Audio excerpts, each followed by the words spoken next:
jungle. Blood cancer के मरीजों को आगरा में ही मिलेगा एडवांस इलाज। मैक्स हॉस्पिटल पटपड़गंज ने शुरू की ओपीडी सेवा। उत्तर भारत के लीडिंग अस्पतालों में शुमार max super speciality hospital Patparganj ने आज आगरा में मल्टी स्पेशलिटी ओपीडी सेवा की शुरुआत की है। इस ओपीडी के जरिए खून से संबंधित बीमारियों में बोन मैरो ट्रांसप्लांट और नेफ्रोलॉजी के विशेषज्ञों से मरीज परामर्श ले सकेंगे। आगरा के लोटस अस्पताल के साथ मिलकर ये ओपीडी शुरू की गई है। Max super speciality hospital Patparganj में हेमेटोलॉजी ऑन्कोलॉजी की senior consultant doctor Nivedita Dhingra और नेफ्रोलॉजी के associate director doctor Varun Verma की मौजूदगी में ये ओपीडी लॉन्च की गई है। ये दोनों डॉक्टर ही हर महीने के दूसरे शुक्रवार को लोटस हॉस्पिटल पहुंचकर मरीजों को देखेंगे।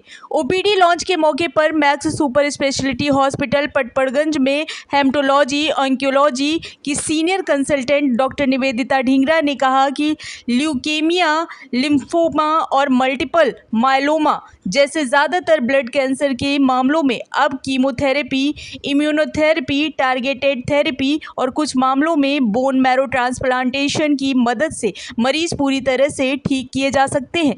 जागरूकता की कमी के चलते कई बार इन बीमारियों के लक्षणों का पता नहीं चल पाता और फिर रोग का पता या तो ठीक से नहीं चल पाता या फिर देरी से हो जाता है। कंप्लीट ब्लड काउंट का एक सिंपल ब्लड टेस्ट और पेरिफेरल स्मीयर टेस्ट के जरिए खून से जुड़ी समस्याओं का सही से पता लगाया जा सकता है। नमस्कार, मैं डॉक्टर निवेदिता ढींगरा हूँ और मैं max super speciality hospital Patparganj में प्रिंसिपल कंसल्टेंट हूँ हेमेटोलॉजी, ऑन्कोलॉजी और बोन मैरो ट्रांसप्लांट विभाग में। आज आपका प्रेस वार्ता किया, क्या मेन उद्देश्य है? आज मेन उद्देश्य ये था इस प्रेस कॉन्फ्रेंस का कि लोगों को अवगत कराना कि अब से हर महीने के दूसरे शुक्रवार को आगरा में लोटस हॉस्पिटल में हम हेमेटोलॉजी ऑन्कोलॉजी ओपीडी स्टार्ट करने वाले हैं। तो जो आगरा की जनता है जिनको ब्लड संबंधित बीमारियां हैं, कई प्रकार की ब्लड संबंधित बीमारियां होती हैं, अनीमियाज, प्लेटलेट कम होने पे, या किसी को ब्लड कैंसर का कोई शक है, बोन मैरो ट्रांसप्लांट एडवाइस किया गया है, तो ऐसी सारी ब्लड संबंधित दिक्कतों के लिए वो हर महीने के सेकेंड फ्राइडे को लोटस हॉस्पिटल में कंसल्टेशन के लिए आ सकते हैं। यहाँ उनका इलाज भी हो पाएगा या सिर्फ ओपीडी होगी? देखिए, ओपीडी के द्वारा, क्योंकि जो हेमेटोलॉजी ब्रांच है इसमें ये एक मेडिकल ब्रांच है, तो बहुत सी ऐसी ब्लड संबंधित बीमारियां हैं जिनको ओपीडी के तौर पे भी हम इलाज कर सकते हैं। पर जो सीरियस ब्लड डिसऑर्डर्स होते हैं, सीरियस बीमारियां होती हैं खून की, उनके लिए कभी कभी इन पेशेंट उसकी केयर की रिक्वायरमेंट होती है। कई ऐसी कठिन समस्याएं होती हैं ब्लड की जिसमें बहुत एडवांस डायग्नोसिस की ज़रूरत होती है।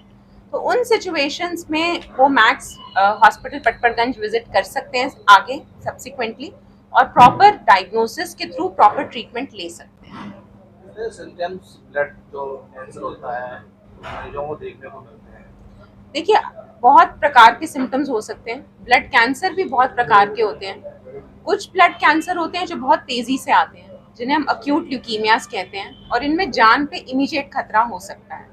तो इन बीमारियों में अगर आपको बिना वजह बहुत अचानक से थकान, कमजोरी लगने लगे, आपके आसपास वाले नोटिस करें कि आप रंग बहुत पीला पीला लग रहा है, सफ़ेद लग रहा है रंग, एनर्जी लेवल्स बहुत कम हो जाएं, ब्लीडिंग सिम्टम्स होने शुरू हो जाएं, शरीर पे नील निशान या किसी प्रकार के धब्बे पड़ना, नाक से मसूड़ों से खून आना, बिना वजह बुखार होना, हड्डियों में दर्द होना, कहीं किसी भी प्रकार की गांठ गिल्टी अगर आप महसूस करते हैं, जिन्हें हम लिम्फ नोड्स कहते हैं, तो ये सब ल्यूकीमिया के लक्षण हो सकते हैं। पर हम जब ल्यूकीमिया शब्द या ब्लड कैंसर शब्द बोलते हैं तो कुछ क्रोनिक ल्यूकीमियाज भी होते हैं जो धीरे धीरे डेवलप होते हैं। ये अक्सर ल्यूकीमियाज, जो क्रोनिक ल्यूकीमियाज होते हैं, ये हमारे वृद्ध जनता में ज़्यादा होते हैं और इनका ट्रीटमेंट भी रिलेटिवली सरल होता है। बहुत अच्छी ओरल दवाइयाँ आती हैं सिर्फ टैबलेट्स के फॉर्म में, जिनको खाने से ये बीमारियां बिल्कुल ठीक हो सकती हैं और हमारे वृद्ध जो जनता है वो भी बहुत अच्छे से आगे जीवन काट सकती है। तो बहुत प्रकार की ल्यूकीमिया है, लेकिन उनके डायग्नोसिस के लिए प्रॉपर टेस्टिंग होना बहुत ज़रूरी है। कैंसर को लेकर बहका माहौल रहता है, इनकी रोकथाम के लिए क्या कुछ बताना चाहेंगे? देखिए, मैं बिल्कुल मानती हूँ कि कैंसर शब्द सुनते ही ऐसा महसूस होता है कि पैरों तले ज़मीन खिसक गई, लेकिन आज की डेट पे जहाँ कैंसर बहुत कॉमन हो रहा है, हम देख रहे हैं, हम सब किसी ना किसी को जानते हैं जो इस समस्या से पीड़ित है, वहीं जो हमारी डायग्नोसिस और ट्रीटमेंट है वो बहुत बहुत बेटर हो गई है। अगर मैं ब्लड कैंसर्स की बात करूं तो अक्सर ब्लड कैंसर्स बच्चों में किसी भी उम्र में हो सकते हैं, बच्चों में हो सकते हैं, एडल्ट्स में हो सकते हैं, वृद्ध लोगों में हो सकते हैं, और हर उम्र में ऐसी ट्रीटमेंट अवेलेबल है। जहां ज़रूरी हो बोन मैरो ट्रांसप्लांट भी किया जाता है। हमारे हॉस्पिटल में बहुत बड़ा सेंटर है बोन मैरो ट्रांसप्लांट का, जिससे ये बीमारियां जड़ से खत्म करी जा सकती हैं। यानी कि क्योरेटिव ट्रीटमेंट हो सकता है हर प्रकार के ल्यूकीमिया का और हर एज ग्रुप में। तो ये है ट्रीटमेंट की बात। जहां तक रोकथाम की बात है, ऐसा कोई बहुत ठोस सबूत या ठोस वजह किसी भी ब्लड कैंसर के लिए मिली नहीं है। इन जनरल जो एक हेल्दी लाइफस्टाइल हम सबको लीड करना चाहिए, हेल्दी डाइट लेनी चाहिए, एक्सरसाइज करना चाहिए, हेल्दी वेट मेंटेन करना चाहिए, नशा इत्यादि ये सारी चीज़ें नहीं करनी चाहिए, उनका ध्यान हमें हमेशा रखना चाहिए। क्योंकि अगर किसी को ब्लड कैंसर हो जाए, वो होता क्यों है इसका कोई ठोस कारण अब तक सामने नहीं आया है, पर जो ट्रीटमेंट कराने की क्षमता है, ट्रीटमेंट झेलने की, अच्छा होने की, वो अगर आपकी जनरल हेल्थ बेटर है तो नेचुरली आप ट्रीटमेंट भी ज़्यादा अच्छे से करा पाएंगे। तो जनरली एक अच्छी हेल्थ मेंटेन करना इन जनरल बहुत ज़रूरी है किसी भी बड़ी बीमारी। हाँ जी, नमस्कार। मैं डॉक्टर वरुण वर्मा हूँ। मैं डायरेक्टर नेफ्रोलॉजी हूँ मैक्स हॉस्पिटल पटपड़गंज में। मैं किडनी का स्पेशलिस्ट हूँ, किडनी का विशेषज्ञ हूँ। और मेरी जो स्पेशलिटी है, इसमें भी स्पेशलिटी है, वो किडनी ट्रांसप्लांट, डिफ़िकल्ट किडनी की बीमारियाँ, ये सब है।